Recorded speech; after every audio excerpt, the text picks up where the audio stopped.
Hello guys, welcome to my education formation channel में आपका स्वागत है। इस अपडेट में लगातार बने रहें क्योंकि फुल अपडेट हम देने वाले हैं। वीडियो स्किप नहीं करें क्योंकि यहाँ पर पेंशन वालों के लिए बहुत बड़ी खुशखबरी लेकर के प्रेजेंट हैं। क्या अपडेट खास है गाइस? ईपीएफओ पेंशन हिक 2025 यानी करोड़ों ईपीएफओ कर्मचारियों के लिए खुशखबरी है। सरकारी सेक्टर के अंतर्गत काम करने वाले व्यक्तियों के अलावा अनेक व्यक्ति प्राइवेट सेक्टर के अंतर्गत भी काम करने रहे हैं। जो ऐसे व्यक्तियों के लिए भी पेंशन की सुविधा उपलब्ध करवाई गई है और यह पेंशन की सुविधा ईपीएफओ की ईपीएस 95 और यह जो है प्राइवेट नौकरी करने वाले व्यक्तियों को प्रदान की जाती है। वर्तमान समय में प्राइवेट नौकरी करने वाले अनेक कर्मचारी समय समय पर जो है इन पेंशन को प्राप्त कर रहे हैं।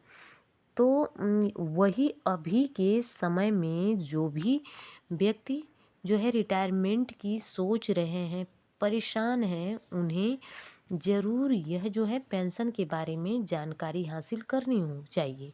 ईपीएफओ की ईपीएस एक ऐसी पेंशन है जिसमें जो है 1995 से प्रदान किया जा रहा है और यह पेंशन उस हिसाब से मिलती है कि आखिर में कर्मचारियों ने कितने दिन काम किया है और इस पेंशन से संबंधित। तो गाइस यहाँ पे आप देखेंगे कि इसके हिसाब से पेंशन भोगियों के को उस हिसाब से मिलती है। आखिर में कर्मचारियों ने कितने दिन काम किया है, इस पेंशन से संबंधित वर्तमान समय में बढ़ोतरी की मांग भी की जा रही है। तो चलिए संबंधित संपूर्ण जानकारी हम आपको बताएंगे इस वीडियो में।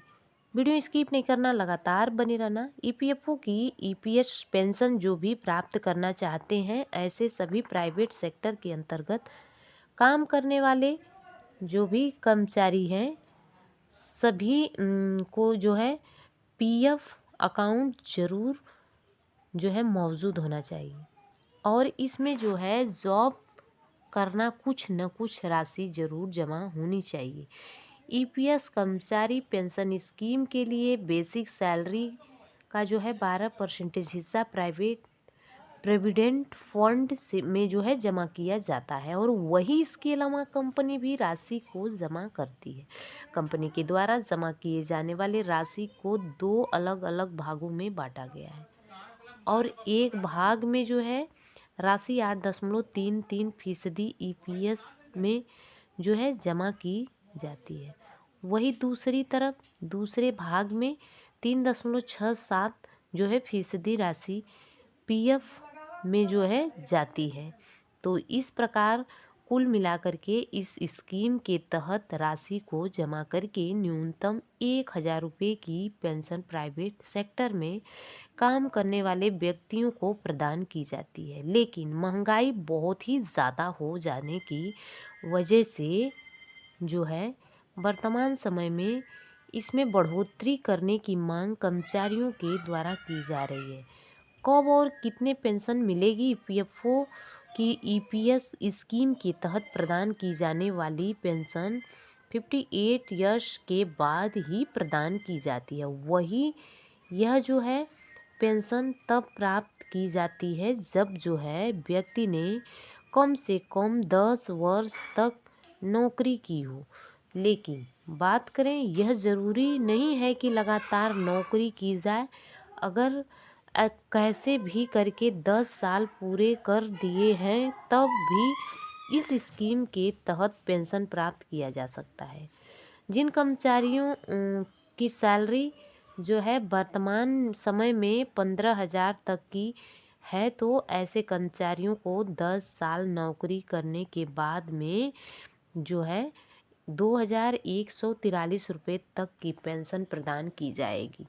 पेंशन की राशि को तय करने के लिए फार्मूला तैयार किया हुआ है और फार्मूले के तहत ही पेंशन की राशि तय की जाती है। Formula monthly pension, pensionable salary, x pensionable service 70 है। तो इस फार्मूले को ध्यान में रख करके कम या ज़्यादा सैलरी होने पर उस हिसाब से कभी कर्मचारी पेंशन की राशि को निकाल सकते हैं। पेंशन की राशि में बढ़ोतरी की मांग यही वर्तमान समय में ईपीएफओ की ईपीएस स्कीम से जुड़ने वाले कर्मचारियों के द्वारा मिनिमम मंथली पेंशन में बढ़ोतरी की मांग की जा रही है, जिसकी वजह से जो है संभावना जताई जा रही है कि मंथली पेंशन में बढ़ोतरी की जा सकती है और बढ़ोतरी होने की वजह से ज़्यादा पेंशन कर्मचारियों को मिलेगी।